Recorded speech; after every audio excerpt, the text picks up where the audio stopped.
제15강 두 번째 강의가 되겠습니다. 정말 이제 마지막 강의네요. 이번 강의 주제는 통일은 대박이다. 통일은 대박이다. 대박이라는 말 잘 쓰죠. 이건 내가 한 얘기가 아니야. 우리 지금 대한민국의 청년들, 청년 지성인들 통일 얘기하면 그거 되겠어요? 통일 되면 북한 사람들이 너무 가난해가지고 우리 세금만 많이 내야 되고 또 지역감정 생기고 같이 살기도 힘들 텐데 그냥 이렇게 살죠? 뭐 이런 생각을 하는 우리 청년들이 많은 걸로 저는 알고 있어요. 요즘 와서 좀 많이 줄어들긴 했지만, 근데 그동안 이 통일 문제에 소극적이었던 전 박근혜 대통령이 갑자기 신년사를 하면서 통일은 대박이다. 그래서 한간에는 뭐 최순실 씨가 써준 게 아닌가 뭐 이런 얘기도 있지만 그건 확인이 안 된 거고. 지금 뭐 이 통일이 대박이라고 얘기하는 사람 중에 미국 사람이 하나 있는데 짐 노저스라고 좀 나중에 나오지만 짐 노저스라고 미국 사람들 키가 작갈만해. 나보다 작아. 짐 노저스라고 나이 드신 분인데 이 사람이 아주 투자 규지야. 투자 규지. 짐 노저스. 소로스 제자야. 소로스 제자. 막 투자해서 5,000배 이상 막 수학도 거두고 그런 그 투자 금융 투자가 천재인데 이 사람이 그렇게 통일운동가에 통일운동가. 남북 통일만 되면 전 세계 GDP 2등도 될 수 있다는 거예요. 골드만삭스하고 똑같은 얘기를 해. 그래서 왜 이 대한민국 사람들은 미국이 시키는 대로 하느냐? 그럼 미국 사람이 그래. 미국 시키는 대로 하지 마라. 주한미군? 그거 뭐가 중요하냐? 당신들한테는 통일이 중요하다. 이러면서 자기는 지금 만약에 평화만 정착이 되고 북한이 이제 개방만 하면 자기는 북한에 투자하겠다는 거예요. 블루오션은 지금 전 세계 경제의 블루오션은 북한에 있다는 거예요. 이런 얘기를 하는 사람이 있어요. 이런 비슷한 얘기를 박근혜 대통령이 한 거야. 그때 모든 언론에 북한의 무궁무진한 지하자원을 갖다가 중국 사람들이 다 가져가고 있다 이런 게 나온 적이 있었거든. 전 세계에서 매장량이 제일 많은 그런 이 지하자원이 북한이 많아요. 그 지금 중국인들이 다 캐가고 있다. 그래서 엄청난 지하자원, 북쪽에 있는 엄청난 지하자원과 남쪽의 기술이 결합이 되면 엄청난 시너지 효과를 할 수 있다. 그 다음에 여기 지금 내가 앉아있는 평화철도를 남북 철도를 잇기 위해서 고생하고 계시는 지금 선생님들 사무실인데 이 한반도와 유라시아 대륙이 다 이서진다. 그래서 그야말로 우리 한반도가 동북아시아 물류 허브가 된다. 물류 허브가 된다. 엄청난 경제 효과가 난다.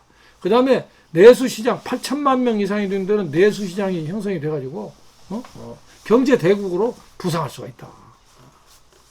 그리고 내가 몇 번 얘기했지만 가장 중요한 것은 천문학적 비용이 들고 있고 언제 전쟁이 일어나가지고 엄청난 피해가 될지 모르는 전쟁을 막을 수가 있다. 평화를 정착시킬 수가 있다. 여러분들 최고 분단 비용, 최대의 분단 비용은 전쟁이라고 그랬죠. 우리 김구 선생이 한 얘기가 정확히 맞아 떨어졌잖아요. 우리 민족이 분단이 되면 이승만 미국 친일파들이 우선 남쪽만 해도 단독정부를 세우자 그럴 때 김구 선생이 조금만 참자. 북도 아직 나라를 안 세우는데 우리가 먼저 세우면 어떻게 하냐. 남북한에 총선거 해가지고 미국 물러가고 소련군 물러가고 우리끼리 사이좋게 남북한 총선거 해가지고 국가를 세우자. 공산당 없는 나라가 어디가 있느냐. 미국도 공산당이 있어요. 미국 민주당 내에 사회주의자들도 많이 있어요. 지난번에 미국 민주당에서 대통령 후보 나온 70대 그 노인 양반 있잖아요. 샌더슨 사회주의자예요. 샌더슨보다 더 과격한 사람도 있어요. 그 여자분. 평화적으로 하면 되는 거예요. 평화적으로. 사회주의든 뭐든 우리 민족이 잘 살기 위한 수단이지 그게 목적이 될 필요는 없잖아요. 일본도 공산당 있잖아. 국회의원은 몇 명 없어도 지방자치단체 장은 많이 있지. 일본도. 프랑스도 공산당이고. 그렇게 하면 되는 거예요. 김구 선생이 그걸 주장한 거예요. 근데 미국하고 이승만은 그 당시 사회주의 세력이고 선거를 하면 질 것 같으니까 뭐 지지도 않지. 김구 선생이 있잖아. 김구 선생하고 잘하면 이길 수도 있었는데. 진정한 민족주의자는 사회주의도 뭐 자본주의도 우리 민족의 행복에 살 수 있다면 받아들일 수 있는 거예요. 장점도 받아들이고. 그래서 사실 임시정부 헌법이라는 게 상당히 진보적이었어요. 사회주의 이런 것도 많이 받아들였거든. 그러다 보니까 대한민국 헌법도 사실 상당히 진보적이었어요. 그래서 내가 다시 강조하지만 우리가 민족 통일이 되기 위해서는 사상의 자유를 보장해야 된다. 대만도 지금 그거 하고 있어요. 대만. 지금 우리 빼놓고 유일한 분단 국가가 대만하고 중국인데 대만도 사상의 자유 보장하고 있어. 대만 노동당이 중국 공산당 회의에 참가도 괜찮아. 대만 노동당 사무실 들어가면 모택동 사진 그게 붙여놔도 괜찮아. 그런데 대만 노동당 국회의원 한 명도 없어. 국민들이 알아서 하는 거예요. 국민들이. 어쨌든 최대의 이 분단 비용은 전쟁이다.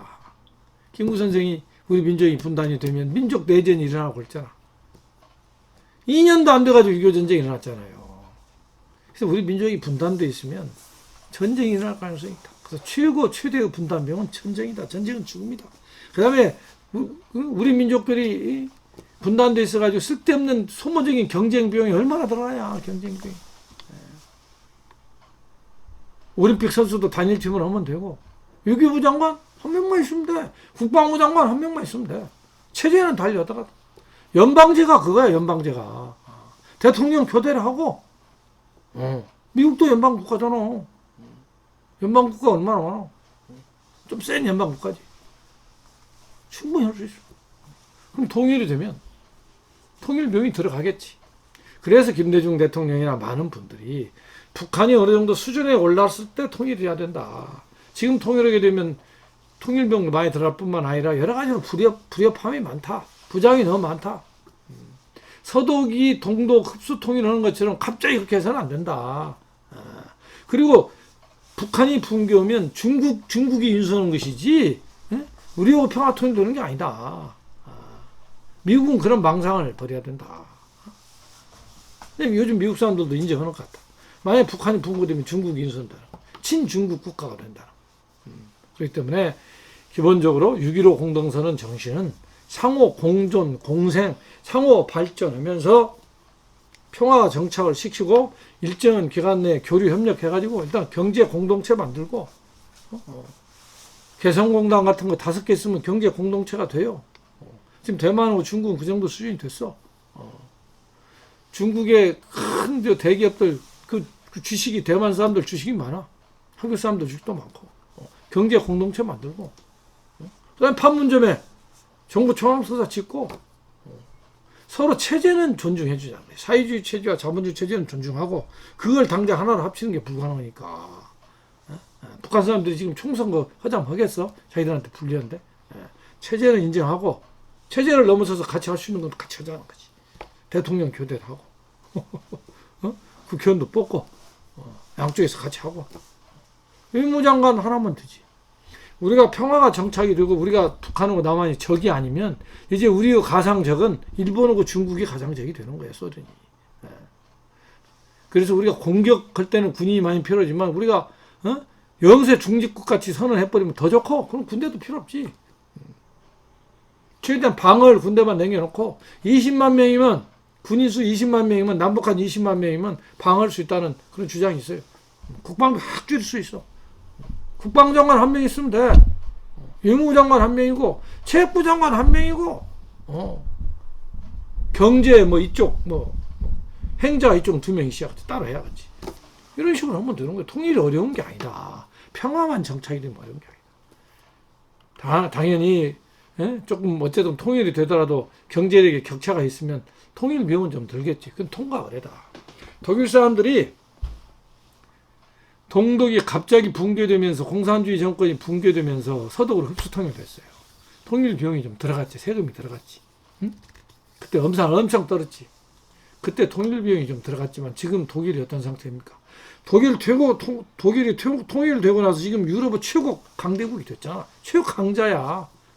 근데 우리나라 일부 극우 보수 사람들, 태극기 부대 사람들, 김대중 노무현 대통령이 북한 퍼주기 많이 했다고 그러는데 진짜 퍼주기 많이 한 사람이 누군지 알아? 서독의 브란트 수상이에요. 김대중 대통령의 해벽 정책, 노무현 대통령의 이 평화 정책이 다 서독 브란트 수상한테 따온 거예요, 사실은. 서독의 브란트 수상은 맨 처음 했던 게 히틀러 나치즘에 대해서 철저히 반성했어요. 그래서 아우슈크 그 수용소, 유대인들 수백만 죽인 아우슈크 수용소 가가지고 무릎 꿇고 사죄를 처음 했던 게 브란트 수상이에요. 그래서 서독과 동독의 평화를 주장하고 서독과 동독의 통일을 제대로 해보자고 주장했던 게 브란트 수상이에요. 그래서 브란트 수상이 처음 했던 게 동독에 대해서 엄청나게 원조를 했어.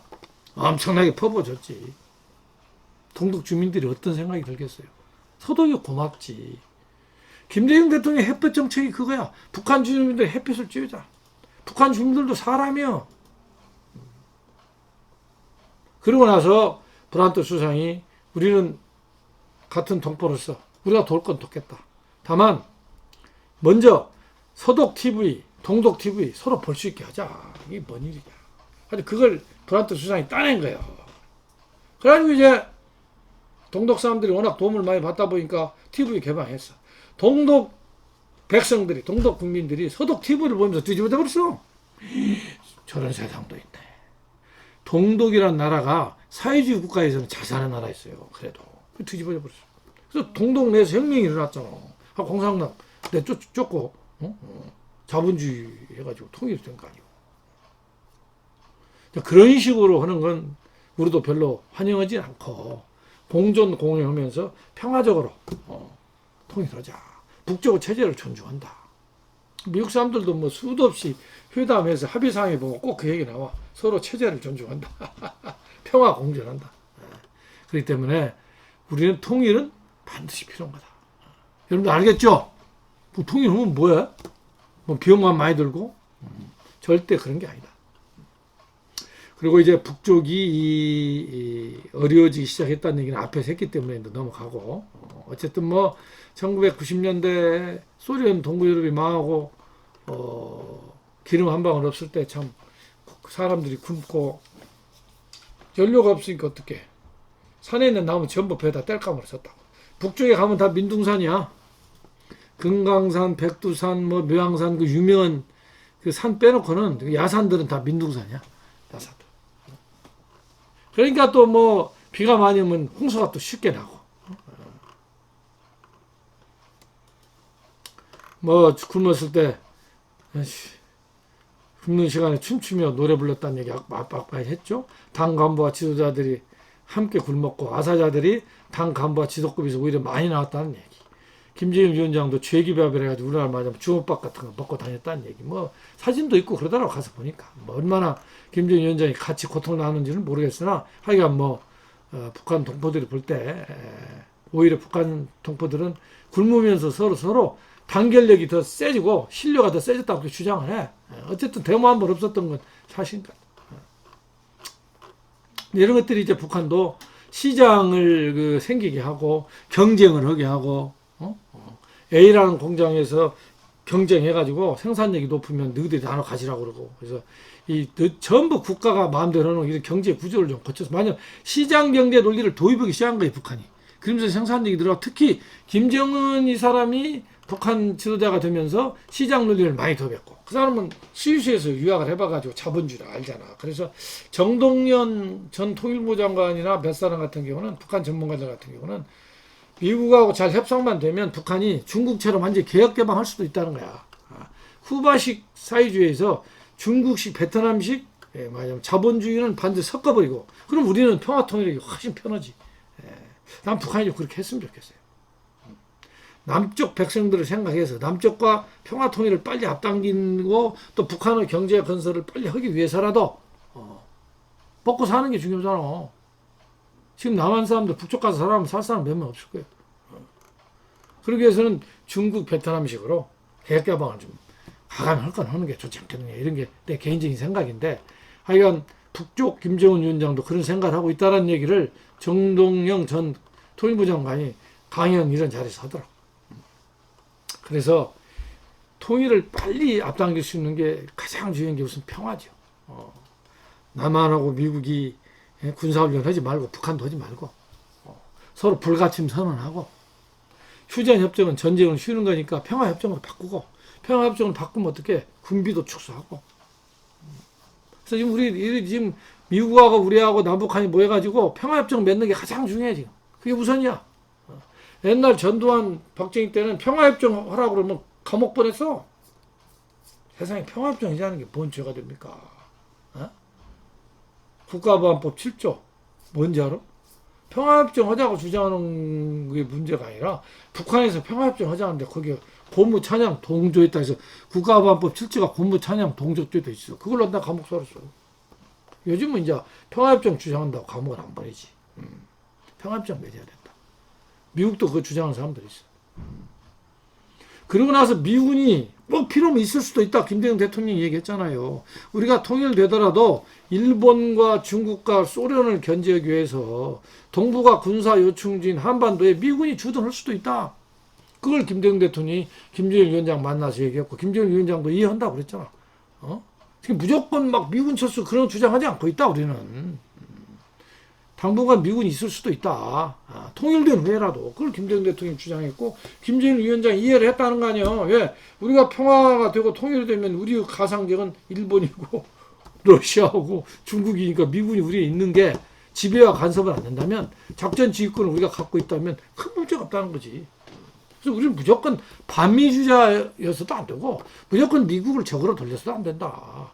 미국이 우리한테 지배 간섭을 하지 않는 한 우호적으로 서로 협력하면서 살 수가 있다. 김대중 대통령이 참 그런 생각으로 훌륭한 분입니다. 그 다음에 경제적으로 중요한 건 앞에서 얘기했지만 불가침 지역하고 또 육자회담 같은 거 해가지고 육자회담 같은 거 해가지고 이미 합의는 다 냈잖아. 그렇게 하면 돼. 북은 핵을 동결시키고 미국은 북쪽에 대해서 경제 제재를 부분적으로 해소하고 그래서 단계적으로 해서 핵 없애고 경제 제재 해소하고 미국하고 북한하고 수교하고 클린턴 대통령도 했던 식으로 지금까지 다 대답은 나와 있고 해답은 나와 있어요. 북한하고 미국이 지키면 되는 거예요. 또 우리 남한이 우리 대한민국이 주동적인 역할을 하고 그 다음에 이제 경제적으로 개성공단 같은 거 5개 있으면 된다. 원래 개성공단 자리가 북한에 주요 군단 병력이 있었다고. 군사적인 그 기지였어. 그걸 김정일 위원장이 내놓은 거예요. 먹고 사는 게 중요하니까. 평화가 상징이야. 개성공단은 평화 상징이야. 그래서 김대중 대통령이 6.15 공동선언을 합의하고 김대중 대통령 6.15 공동선언이 유대한 게 남북 간의 합의고 지금까지 실천 안 했거든. 6.15 공동선언은 부분적으로 실천이 됐어. 그게 개성공단이요. 금강산 관광이지. 그 뒤로 엄청나게 많은 사람들이 남북 교류했지. 그래서 그 덕분에 나도 평양을 3번 갔다 오고 금강산은 뭐 수도 없이 갔다 오고. 여러분들 개성공단에 원래는 엄청나게 크게 하려고 그랬어. 지금 뭐 100만 지금 뭐 개성공단이 처음에는 상당히 큰 수준으로 이렇게 하려고 그랬다가 지금 이명박 때 그게 진행이 안 돼가지고 지금 적은 상태로 있는데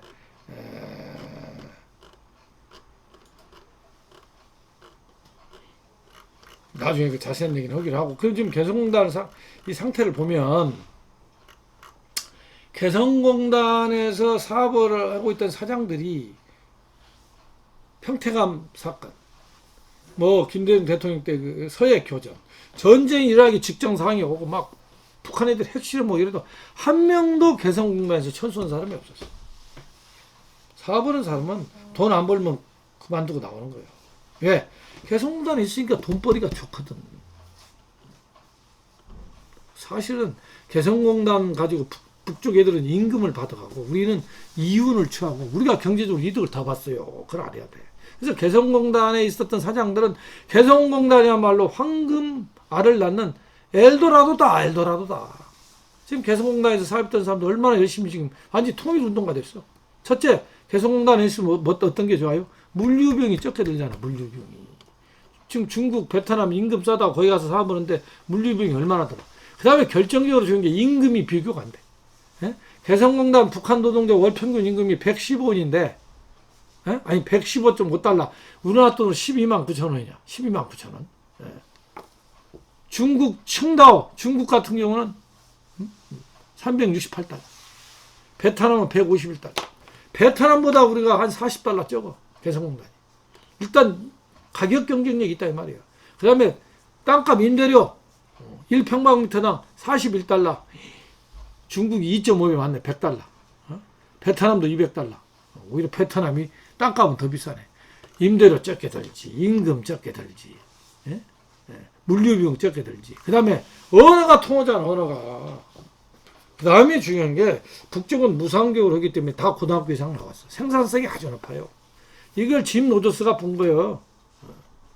남쪽의 기술과 북쪽의 훌륭한 노동력과 북쪽의 무궁무진한 지화자원이 결합이 되면 GDP 전 세계 2등이 된다. 이게 짐 로저스가 그걸 주장하고, 미국 사람이요. 골드만삭스 세계 최고 두 번째 큰 투자은행 그걸 주장한 거예요. 그렇기 때문에 개성공단에 123개 기업이 있었지만 남쪽에 협력업체가 5,000개가 있었다고. 5,000개가. 그래서 북쪽에 있는 8만 명 북한 노동자들한테만 임금을 준 게 아니라 5,000곳에서 일하는 남쪽 노동자들한테도 일자리와 임금을 준 거예요. 협력업체들. 남쪽이 이득을 더 봤어 오히려. 임금 그 얼마 되겠어. 그 다음에 개성공단은 평화 상징이었다. 이게 개성공단 같은 거 5개만 있으면 우리 민족은 경제적으로 이미 통일이 되는 것이다. 평화와 민족 상생과 통일의 상징이다. 이 정기섭 개성공단 우리 남쪽 기업회 회장 한 말이야. 처음에는 돈 벌러 갔는데 나중에 개성공단 북한 노동자들로 대화를 나누고 북한 노동자들도 사랑도 하고 인정도 있고 남쪽 사람들보다 서로 연대를 잘하고 서로 도와주고 성형수술 같은 거 없고 그게 뭐 좋은 건지 나쁜 건지 뭐 중요한 거 아니고. 그래서 남쪽의 협력업체 6만 명 노동자들이 먹고 살았다. 그리고 우리가 또 걔들은 자본주의를 공부할 수 있고 우리는 사회주의를 공부할 수 있고 어떻게 했는 거니 남쪽의 그 회사 대표들하고 북쪽의 대표하고 같이 경영을 한 거야. 같이.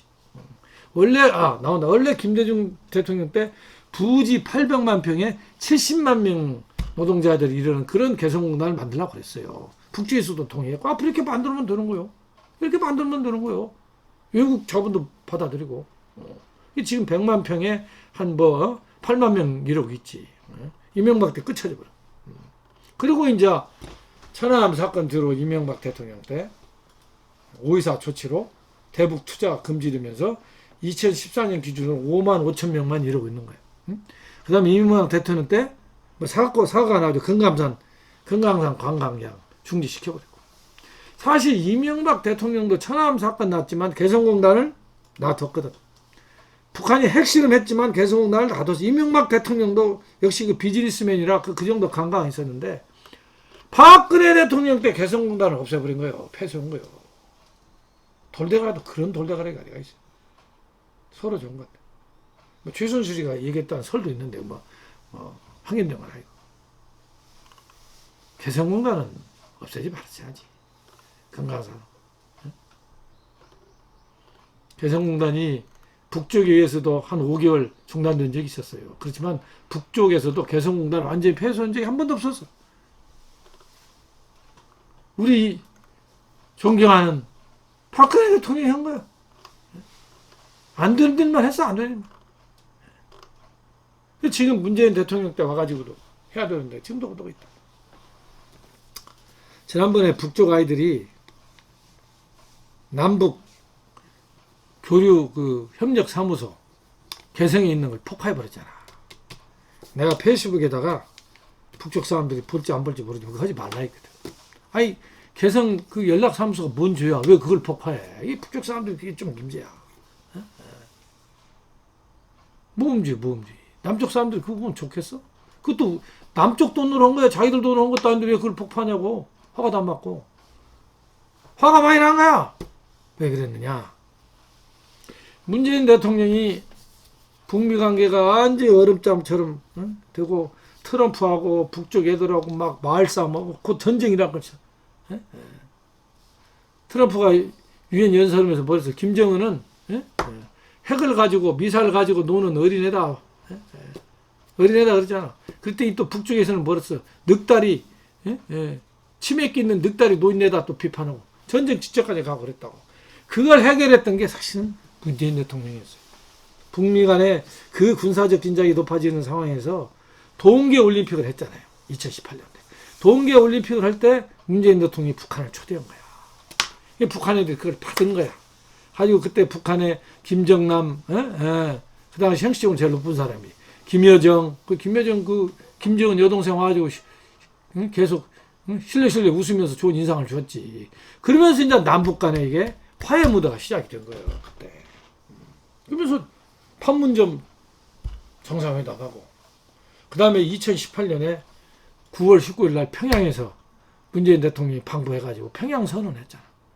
그리고 백두산까지 가가지고 같이 우리의 손은 통일 노래도 부르고, 결정적으로 지금까지 없었던 일이 김대중 대통령, 노무현 대통령이 방북했어도 없었던 일이 뭔거니, 평양의 5.1 경기장에 북한 동포들 수십만 명 모인 자리에서 문재인 대통령이 연설을 하게 해줬다고. 그런 적이 없었어. 처음이었지. 그때 평양 시민들 박수 엄청 쳤지. 그때 문재인 대통령과 김정은 위원장이 합의봤던 합의사항이 뭐냐. 판문점에 비무장한다. 휴전선 다 비무장한다. 실제 평화 정착시킨 거예요. 남북교류 한다. 거기서 가장 중요했던 게 개성공단 금강산 체결한다고 그랬어. 이명박 때도 했던 거예요. 지금까지 안 하고 있어. 개성공단 금강산을 지금까지 재개를 안 하고 있다고. 지금 문재인 대통령 임기도 이제 1년 6개월밖에 안 남았는데. 사실 문재인 대통령 하고 싶지. 하려고 그랬어. 미국이 보도 그러냐, 미국이. 미국 눈치를 언제까지 봐야 되냐고. 그러니까 북한 애들이 기다리다가 문재인 대통령이 약속을 안 지키니까 경제 제재, 미국 같이 경제 제재를 하고 있고, 이러니까 폭발한 거야. 그래서는 안 되지. 군사 행동까지 한다고 그러고, 그 당시 이제 물론 이유는 있었지. 탈북자들 중에서 이 정신 나간 사람들이 북한에 삐라를 막 보냈잖아. 이상한 삐라를. 김정은 위원장하고 김정은 위원장 부인 막 빨가벗긴 그린 사진 막. 북쪽에서는 김정은 지도자가 신적인 존재인데 그 삐라를 막 보냈잖아.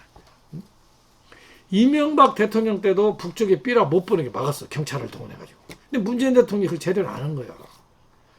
이게 금강산도 안 하지, 개성공단도 안 하지, 미국과 똑같이 경제 제재나 하지. 그리고 그런 탈북자들이 삐라 보내는 거 막지도 안 하지. 이게 그래서 폭발해버린 거예요.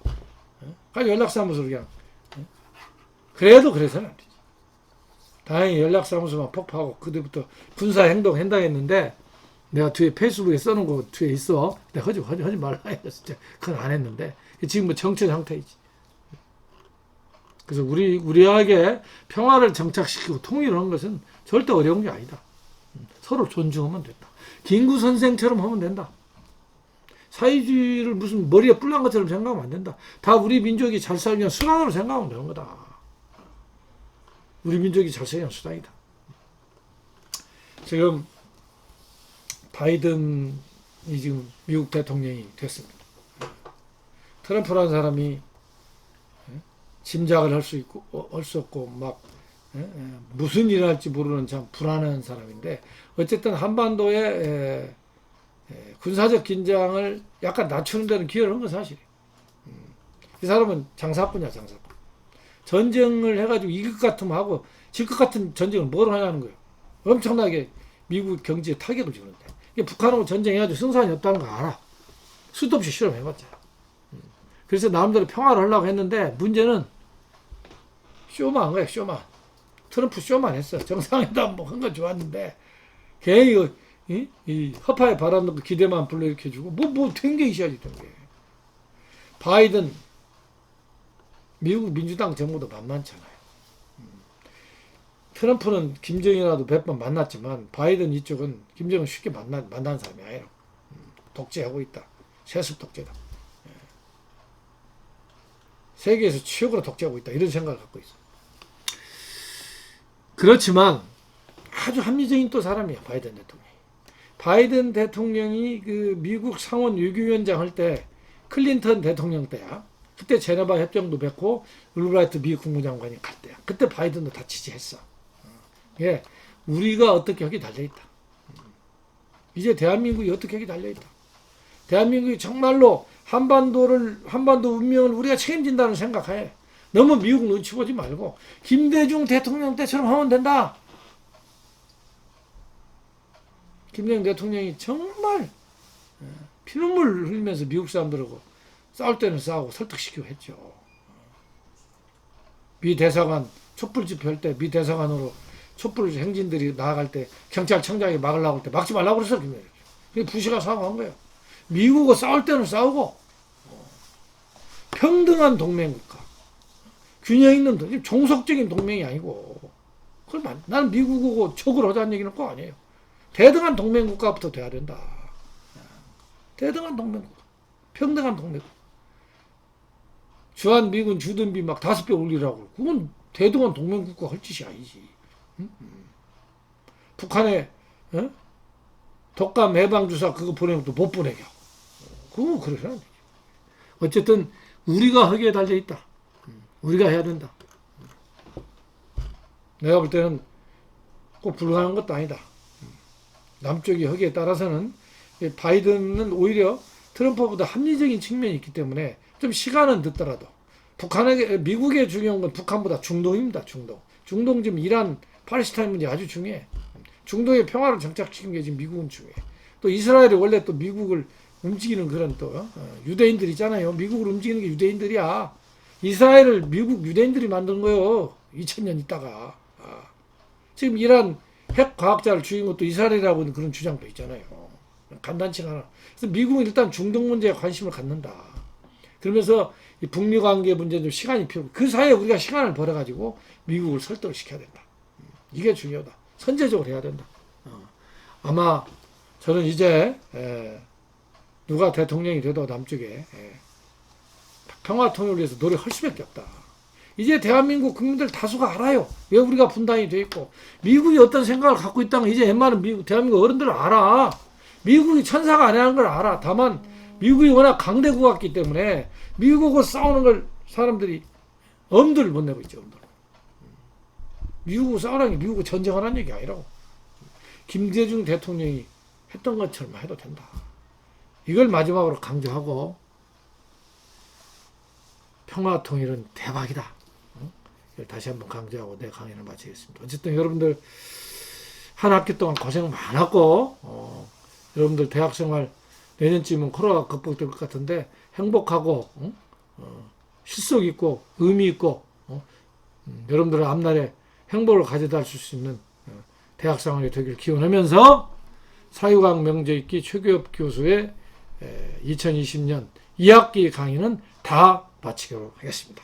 실력고사 기말고사 잘 보고 그동안 과정을 안 했으면 잘 보고 기말고사 보기 전까지 자꾸 말이 안 나온다.